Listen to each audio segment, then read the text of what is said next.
Hello बच्चों, मैं महेंद्र आपका मैथ्स गुरु स्वागत करता हूं सीयूटी हिंदी मीडियम चैनल पर। बच्चों, हमारी जो सीरीज चल रही है ये है मॉक टेस्ट की सीरीज, और इस मॉक टेस्ट की सीरीज के अंदर मैं 10-10 क्वेश्चन का क्विज लेके आता हूं जो कि आपका बेस्ड होता है बच्चों आपके 2022 और 2023 जो आपका सीयूटी हुआ था उस पर। ठीक है ना।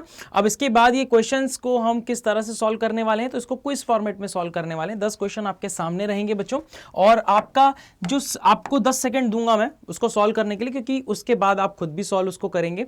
अब करना क्या होगा, अगर आप इसको लाइव देख रहे हैं तो जब क्वेश्चन दिखे तो उसको वीडियो को पॉज करके आप पहले सॉल्व कीजिए, अपना आंसर कमेंट करके बताइए कि भाई क्या रहा आपका इसका आंसर, ठीक है, या फिर और उसके बाद मेरा आंसर देखिए, और देखिए अगर आपका और मेरा आंसर मैच करता है तो आपका जो स्कोर हो जाएगा वो हो जाएगा 1/10। ये पहले क्वेश्चन के लिए होगा। अगर पहला क्वेश्चन गलत हो जाता है तो आपका स्कोर होगा 0/10। अगर आपका दूसरा क्वेश्चन जैसे मैंने पूछा, अगर दूसरा भी सही चला गया तो आपका हो जाएगा बच्चों 2/10, है ना। 10 में से 2 सही चले गए। अब मान लीजिए पहला वाला तो गलत चला गया आपका, लेकिन दूसरा वाला सही चला जाता, तो अब आपका 1/10 स्कोर हो गया।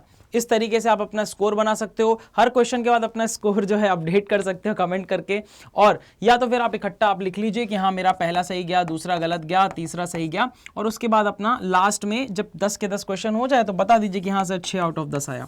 इससे क्या होगा कि आप अपने पुराने कमेंट आके देख सकते हो कि यार पहले मेरे को इतना बनता था, अभी मुझे इतना बन रहा है। इस तरह से बच्चों आप अपनी प्रोग्रेस को भी रिकॉर्ड कर सकते हो, ठीक है ना। लाइव में चलेगा हमारा, तो चलो एक एक करके क्वेश्चंस आते हैं आपके सामने, ठीक है। किस तरह के क्वेश्चन आएंगे बच्चों, इस तरह के क्वेश्चन आपको मिलेंगे। देखिए एलपीपी से क्वेश्चन है, ये रैखिक प्रोग्रामन से क्वेश्चन है।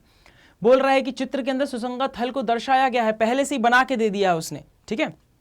और यहां पे बच्चों बोला जा रहा है कि यदि z बराबर क्या है, z बराबर आपको देके रखा हुआ है 6x - 8y, ये उद्देश्य फलन है, तो z का अधिकतम मान बताना है।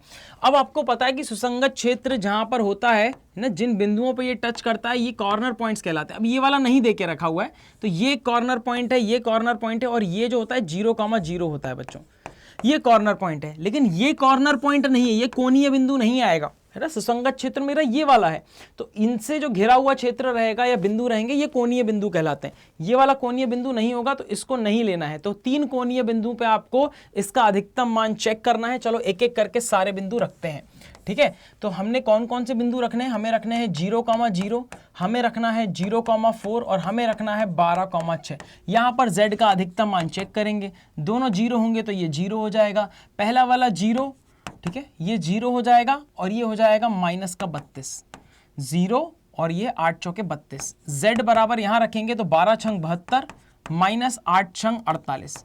भैया 48, 72 में से 48 जाएगा तो 24, सबसे ज्यादा मान 24 आया है। इसका मतलब ऑप्शन नंबर 1 इस क्वेश्चन का होने वाला है राइट आंसर। क्या बात समझ में आई बच्चों आपको?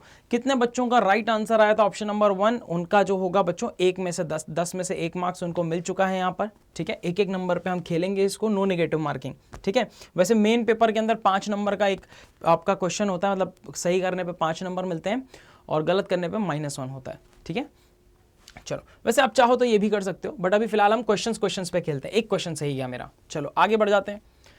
अगला क्वेश्चन है बच्चों ये, अब ये ना एक फॉर्मूला पे बेस्ड है, लेकिन ये दिमाग लगाने वाला फॉर्मूला इसने बना दिया। अब मैं आपको बताता हूं वो दिमाग कैसे लगाना है फॉर्मूले में।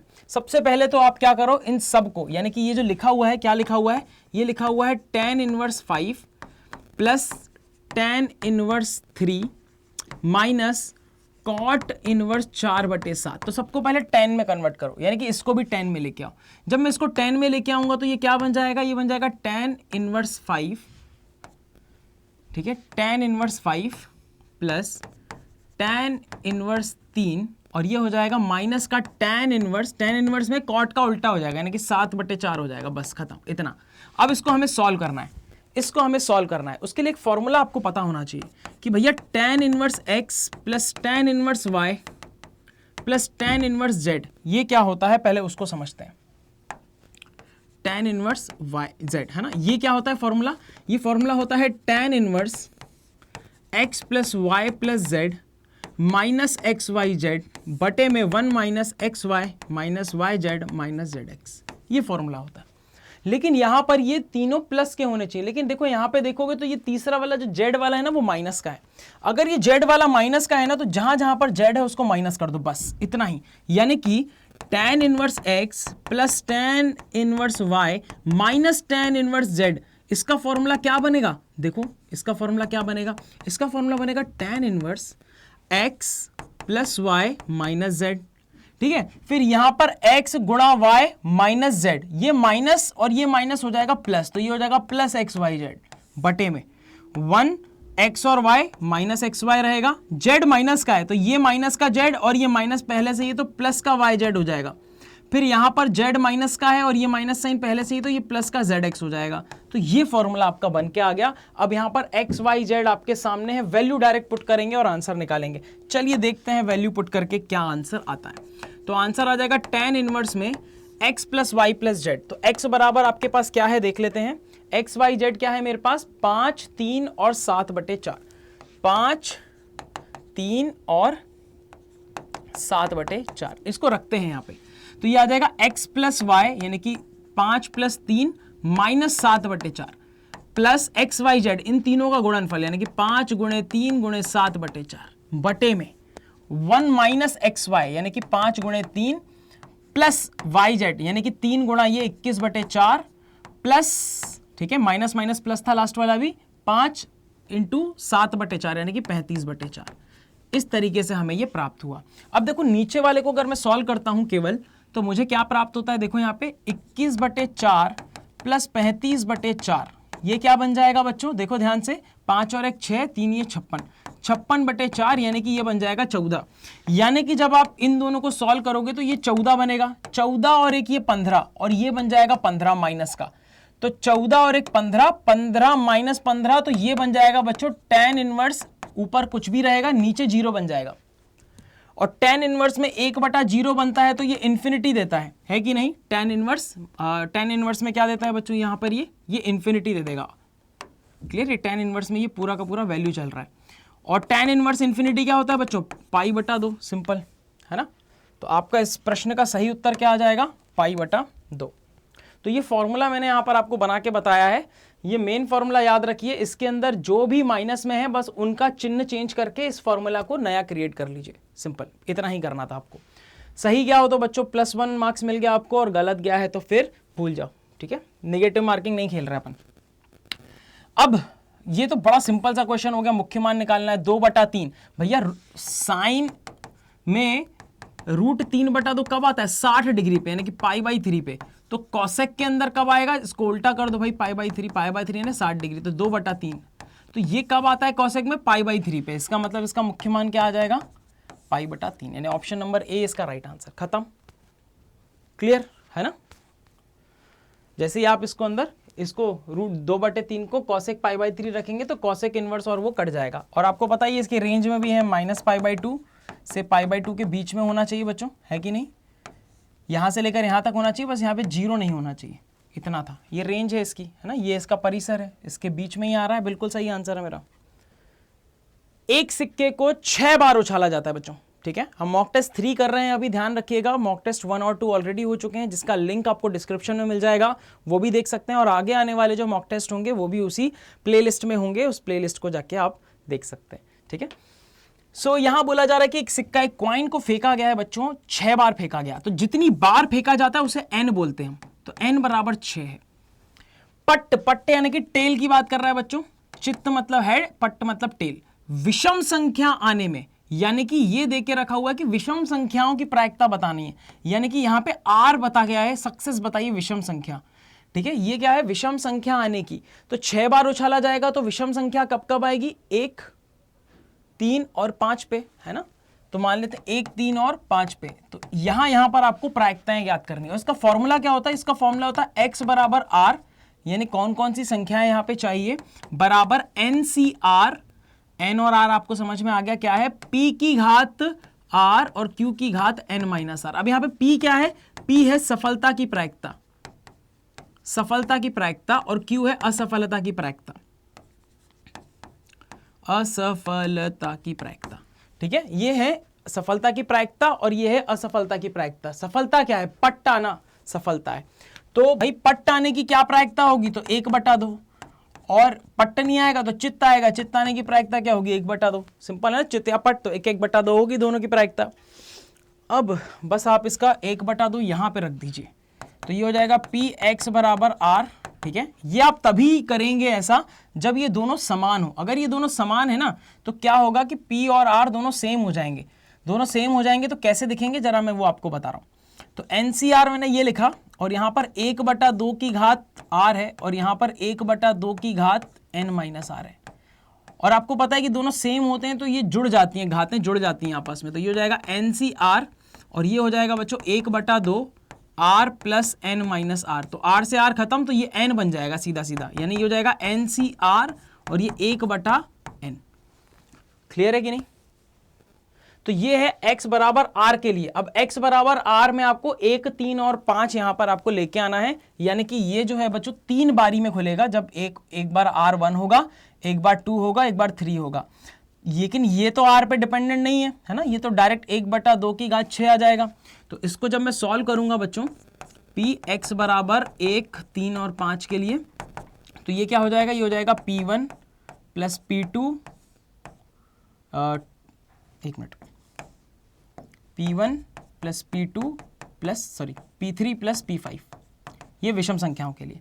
और आपको पता है कि इन सब में ये कॉमन होगा, ये चीज सब में कॉमन होगी, बस ये R वाला गलत होगा, अलग होगा। तो यहां से 1/2 की घात N यानी कि 6 सब में से कॉमन निकाला, बस यहां पे ये चीज अलग होती जाएगी। तो इसको मैं अलग से लिख लेता हूं, NCR मतलब 6C1 प्लस यहां पर होगा 6C3 प्लस यहां पे होगा 6C5। तो ये मैंने शॉर्टकट बताया आपको। अब 6C1 का 6 होता है, 6C5 का भी 6 ही होता है, ठीक है, यानी कि NC1 is equal to NCN-1। N-1 मतलब कि इससे अगर एक कम है तो, ठीक है, तो ये दोनों बराबर होंगे और ये हमेशा N के बराबर होंगे, ठीक है, ये ध्यान रखिएगा बच्चों। NCN-1 अगर ये इससे N से एक छोटा है या यहाँ पर 1 है तो इन दोनों का मान N के बराबर होगा। हमेशा क्या मिलने वाला है यहाँ पर आपको, N ही मिलने वाला है। सो इतनी बात आपको समझ में आ गई। तो यहाँ पर भी 6 आएगा, यहाँ पर भी 6 आएगा, इसको सॉल्व करना पड़ेगा। अगले पेज पे चले जाते हैं। तो जो मेरा उत्तर आने वाला है बच्चों वो क्या होने वाला है, वो होने वाला है 1/2 की घात 6, ठीक है। 1/2 की घात 6 कितना होता है, ये हो जाएगा 1/64।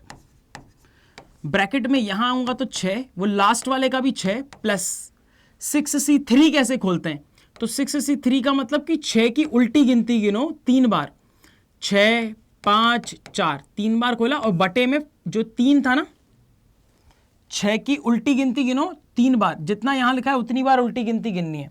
तो 6, 5, 4 3 बार गिना और बटे में इसका फैक्टोरियल 3 कितना होता है बच्चों, 6 होता है।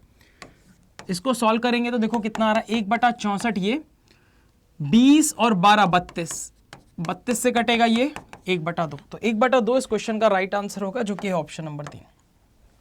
खत्म। तो ये मैंने पूरा कॉन्सेप्ट समझाया है आपको यहाँ पर। एक्चुअली में कैलकुलेशन तो यहीं से चालू हुआ है, ठीक है। ये ऊपर मैंने सिर्फ कॉन्सेप्ट बताने के लिए बताया है यहाँ पर, जिसको आप बड़े आसानी से समझ सकते हैं, है ना। अगर आपने पढ़ा है तो आपको आता है, नहीं पढ़ा तो पढ़ लीजिएगा आगे, ठीक है, कोई टेंशन वाला बात नहीं है। अगेन बच्चों यहाँ पे वरदान बैच के बारे में बताना चाहूंगा आप लोगों को। वरदान बैच आप लोगों के लिए वरदान की तरह है। अगर CUET के अंदर सफलता चाहते हैं, सभी बच्चे लगे हुए हैं, सारे इंग्लिश मीडियम लगा हुआ है बच्चों, सबने कोचिंग लेके रखी हुई है। अगर आप पीछे रहना चाहते हैं तो वो आपकी मर्जी है, ठीक है। सब लोग एक्स्ट्रा एफर्ट्स दे रहे हैं यहाँ पर, ठीक है, अपना खून पसीना ये वो सब कुछ लगा रहे हैं, जितने जो लगा सकते हैं वो ड्रीम यूनिवर्सिटी तक पहुँचने के लिए, ठीक है। तो ये छोटा सा इन्वेस्टमेंट है अगर आप अपने ऊपर करना चाहते हैं। दूसरी बात ये कि अगर आप बहुत ही ज़्यादा एकदम स्टूडियस पर्सन है कि खुद से ही पढ़ सकते हैं, एकदम बेहतरीन, आज तक पढ़ते हैं आगे भी पढ़ लेंगे, तो फिर आपको दुनिया में किसी की भी ज़रूरत नहीं है, ठीक है। बस गाइडेंस की ज़रूरत है और बुक की ज़रूरत है, आप सब कुछ कर लोगे। लेकिन अगर आप उनमें से नहीं आते हो तो आपको बहुत ज़रूरत है प्रैक्टिस की, एक पर्सनल टच की, जो आपको वरदान बैच दिलवा सकता है बच्चों। यहाँ पे सारी चीज़ें एक ही जगह पे अवेलेबल हो जाती हैं। प्राइस अगर देखोगे तो डिस्काउंट के बाद बच्चों ये प्राइस आपको पड़ता है, ठीक है, डिस्काउंट के बाद आपको ये प्राइस मिलता है। और अगर अभी दिवाली ऑफर में आपको खास बात क्या है कि Y767 अगर आप कोड लगाते हैं बच्चों परचेस के टाइम पे, तो यहाँ पर ये जो प्राइस है वो जस्ट घर के आपका 2999 हो जाता है। ये स्पेशल प्राइस सिर्फ दिवाली तक के लिए वैलिड है, यानी 15 नवंबर तक। उसके पहले तक बच्चों ज़रूर से एनरोल कर लीजिएगा। कैसे एनरोल करते हैं क्लास की लास्ट में मैं आपको ज़रूर बताऊँगा बच्चों। फिलहाल बढ़ जाते हैं अगले क्वेश्चन पे। क्वेश्चन नंबर 5 है। बोला जा रहा है कि ये एक आपके पास बिंदु है, इस बिंदु से गुजरने वाले तथा जिसके दिक अनुपात 2, 1, 2 हैं, पर लंबवत समतल का समीकरण बताना है। तो ये बड़ा सिंपल सा इसका मैं इक्वेशन बता देता हूं। इसको हम बोलते हैं ए, इसको बोलते हैं बी, इसको बोलते हैं सी, यानी कि दिक् अनुपातों को ABC बोलते हैं, और जिस बिंदु से गुजरती है उसे X1, Y1, Z1 बोलते हैं। अगर आपको ये बात पता है तो जो समतल का समीकरण होगा वो होता है बच्चों आपके पास A x minus x1 plus B x minus y minus y1 plus C z minus z1 बराबर 0। बस सिंपल। अब सारी वैल्यू रख दीजिए। अगर आपको ये पता है तो आपने डायरेक्ट वैल्यू रख दी और आंसर निकाल लिया, कोई बड़ी बात है ही नहीं इसमें। तो 2x माइनस 3 प्लस यहाँ आएगा 1 और यहाँ आएगा y माइनस 2 प्लस यहाँ आएगा 2 और z माइनस माइनस प्लस हो जाएगा तो z प्लस 1 हो जाएगा। ठीक है, ये 2 है यहाँ पर और ये z प्लस 1 बराबर 0। सॉल्व कर लेते हैं तो ये आ जाएगा 2x, y के साथ 1 का गुणा होगा तो प्लस y 2z। ठीक है, इस तरीके से। और बाकी बचा हुआ सॉल्व कर लेते हैं। तो 2 का गुणा माइनस 3 के साथ करेंगे तो माइनस का 6, 1 का गुणा माइनस 2 के साथ तो माइनस का 2, 2 का गुणा 1 के साथ तो प्लस का 2, तो इससे ये कट जाएगा बराबर में 0। माइनस 6 उस तरफ जाएगा तो आपके पास क्या बन के आएगा 2x plus y plus 2z बराबर 6। देखिए ये आपका आंसर है। तो बराबर में 6 में यही दिखाई दे रहा है और यही आपके पास इस क्वेश्चन का राइट आंसर मिल रहा है, ऑप्शन नंबर 3। भाई अगर आपका ये आंसर सही है जरा कमेंट करके बताओ जल्दी से, क्या स्कोर रहा फटाफट से बताओ, क्या स्कोर रहा बच्चों? बहुत बढ़िया। अगले प्रश्न पे चलते हैं, प्रश्न नंबर 6। अब ये बड़ा प्यारा सा क्वेश्चन आपके सामने आया हुआ है, आपको गॉफ निकालना है ना, मैं पढ़ के बता देता हूँ। एफ बोल रहा है एफ क्यू से आर से परिभाषित है, क्यू से आर तक परिभाषित है, और जी भी जो है वो भी क्यू से आर तक परिभाषित है। मेन ये होना चाहिए कि भैया दोनों का जो डोमेन है और जो कोडोमेन है वो सेम होना चाहिए, यानी कि आपका प्रांत और सहप्रांत यहाँ पे बराबर होना चाहिए। ठीक है भाई, बहुत बड़ी अच्छी बात है ये। तो gx का मान बच्चों आपको देके रखा हुआ है x+2, ठीक है, और यहाँ पर fx का मान आपको दिखाई दे रहा होगा, fx का मान आपको देके रखा हुआ है 2x माइनस 1 बटा 2, है ना, मान नहीं मतलब उसका फलन देके रखा हुआ है।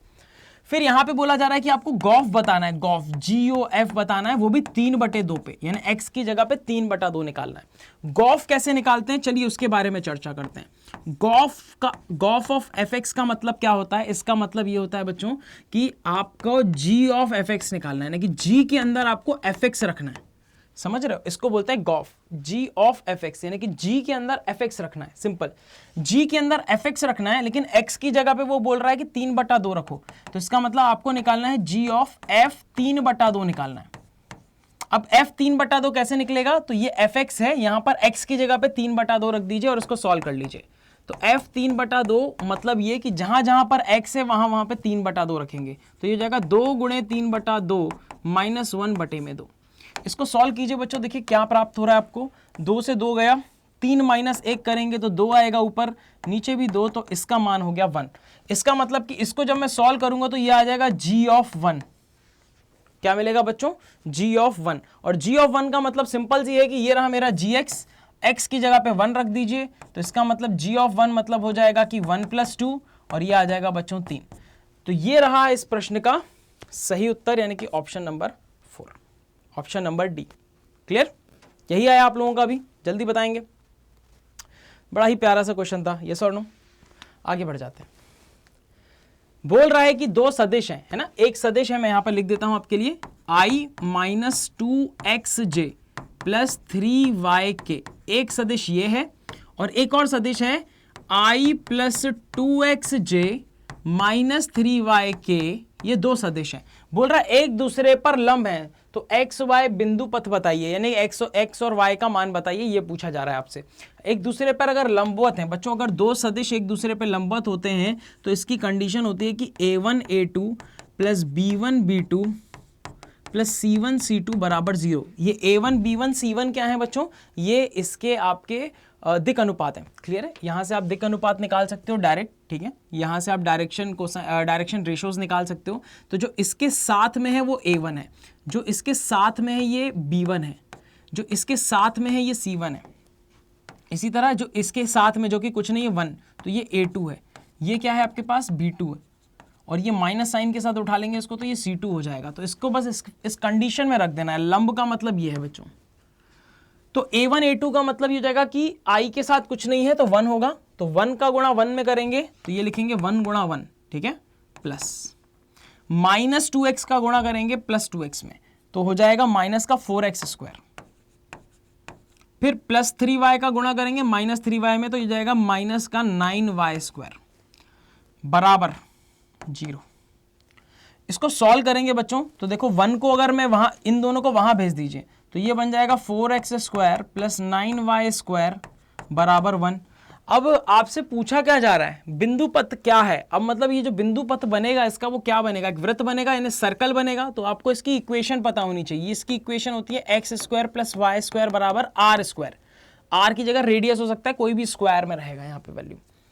दीर्घवृत्त मतलब इलिप्स होता है बच्चों, इलिप्स है ना। इसकी इक्वेशन होती है x square upon A square plus Y square upon B square बराबर 1 ऐसे। और अति परवलय का मतलब होता है हाइपर पैराबोला। इसकी होती है एक्स स्क्वायर बटा ए स्क्वायर माइनस वाई स्क्वायर बटा बी स्क्वायर बराबर 1। परवलय तो आप जानते हैं ये 4 प्रकार की इक्वेशन होती है। y is equal to 4ax, y square is equal to minus 4ax, x square is equal to 4ay, x square is equal to minus 4ay। Clear.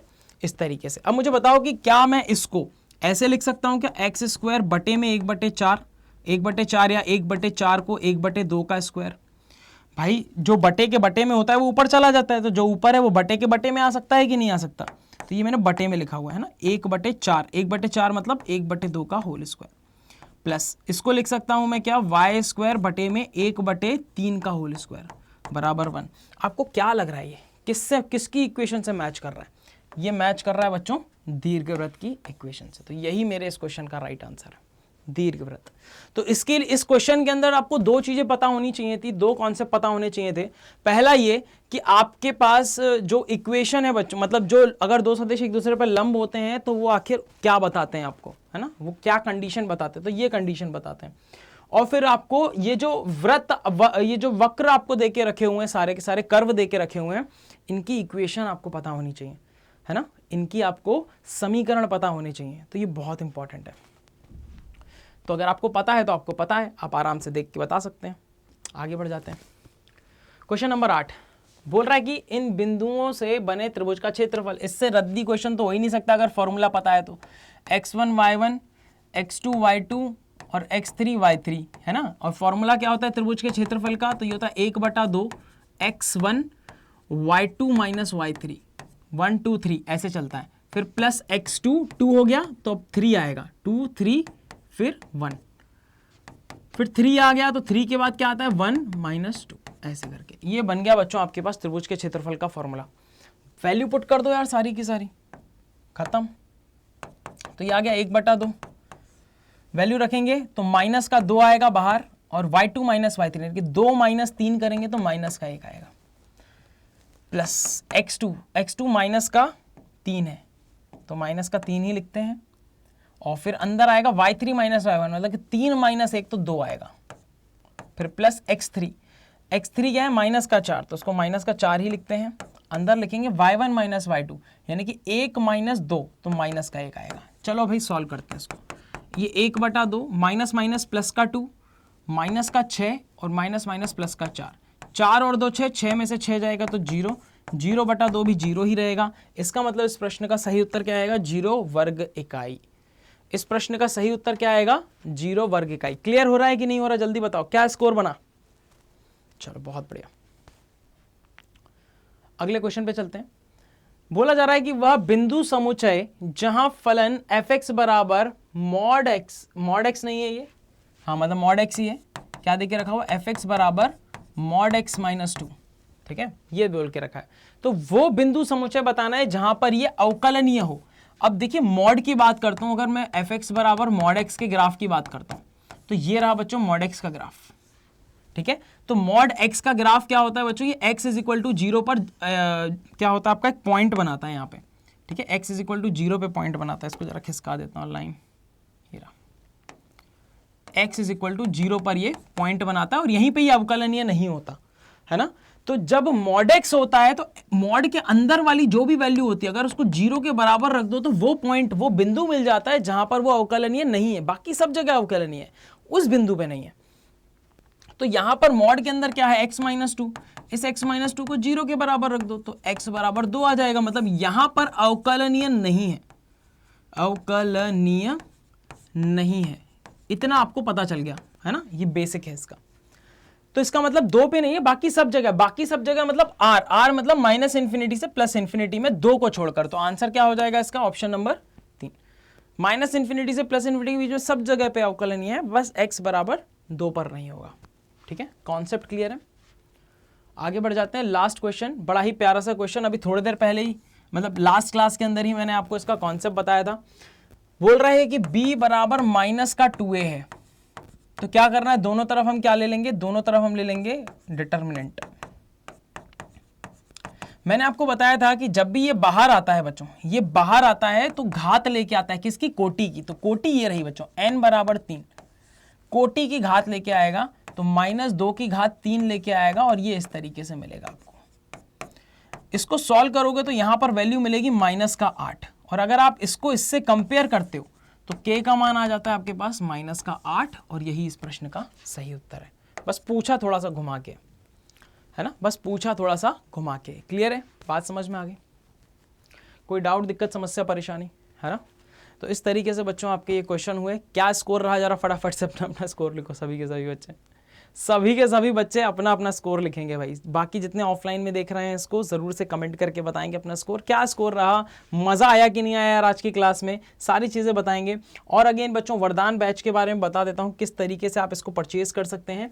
तो वेबसाइट पर चले जाइएगा या फिर अड्डा 247 का ऐप डाउनलोड कर लीजिएगा। ऐप डाउनलोड करेंगे, ठीक है, तो आपके सामने जो है रजिस्ट्रेशन के लिए आएगा। रजिस्ट्रेशन करने के बाद बच्चों आपके पास ऑल कोर्सेस लिखे आएंगे। ऑल कोर्सेस के अंदर गवर्नमेंट जॉब एग्जाम दिखेगा, स्टेट पूछेगा कि कौन सा कोर्स आप प्रेफर करना चाहते हैं, क्या देखना चाहते हैं ना, क्यों आए हैं आप। तो आप देखेंगे अंडर ग्रेजुएट एंट्रेंस एग्जाम आपको दिखाई देगा ना, नीचे से तीसरे नंबर पे होगा। इस पे क्लिक करेंगे।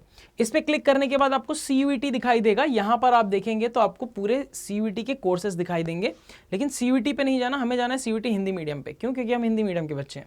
साइंस में जाएंगे बच्चों तो आपको साइंस के अंदर स्टोर दिखाई देगा, उस स्टोर में आपको ये सारे कोर्सेज दिखाई देंगे। उसके अंदर आपको सबसे ऊपर आपको वरदान बैच दिखाई देगा। इस वरदान बैच पे आपको क्लिक करना है, और इस वरदान बैच के अंदर बच्चों आपको पास एक कूपन पहले से ही लगा होगा, ठीक है, और 3999 बच्चे यहाँ पे आपको प्राइस दिखाई देगा, फीस दिखाई देगा। यहाँ पर आपको लिखना है Y767। जैसे आप अप्लाई करते हैं देखिए 3999 2999 में बदल गया। ये बच्चों आपके पास अभी दिवाली स्पेशल ऑफर चल रहा है, तभी तक वैलिड है, 15 तारीख तक ही ये ऑफर वैलिड है। इसके बाद बच्चों आपका यूजुअल प्राइस लगेगा। अगेन फटाफट से जो है आप इसको परचेज कर लीजिए अगर आप अपनी तैयारी करने का सोच रहे थे या करना चाहते हैं, ठीक है। इसके साथ आपका बोर्ड का एग्जाम तो कवर होने ही वाला है, CUET भी बेहतरीन होने वाला है। और अगेन आप पेड़ बच्चे यहाँ पर अगर मेरे को देख रहे हैं तो कमेंट करके बताइए बच्चों, बाकी बच्चों को भी, कि क्या वो ढंग से पहले से बेहतर समझ पा रहे हैं, क्या यूट्यूब से बेहतर समझ पा रहे हैं, वहाँ पर क्या चीज़ें क्लियर हो रही हैं उनको भी, है ना, तो वो आपको गाइड कर पाएंगे। तो खैर आई होप कि मज़ा आया होगा यार आज की क्लास में, मुझे भी बहुत मज़ा आया। सभी दोस्तों के साथ एक बार शेयर ज़रूर कर देना इस सेशन को, ताकि वो बच्चे भी सारे के सारे देख सकें यार, जो कि यहाँ पर अभी तक नहीं आए हैं, और साथ ही साथ उनको ये मैसेज पहुँच सके कि CUET का एग्ज़ाम देना बहुत ज़रूरी है अगर आप काशी विश्वविद्यालय या दिल्ली यूनिवर्सिटी जैसी बड़ी बड़ी यूनिवर्सिटीज़, सेंट्रल यूनिवर्सिटी यानी केंद्रीय विश्वविद्यालय में पढ़ना चाहते हैं, ठीक है। चलो मिलते हैं बच्चों नेक्स्ट क्लास में। Thank you so much, take care, bye bye.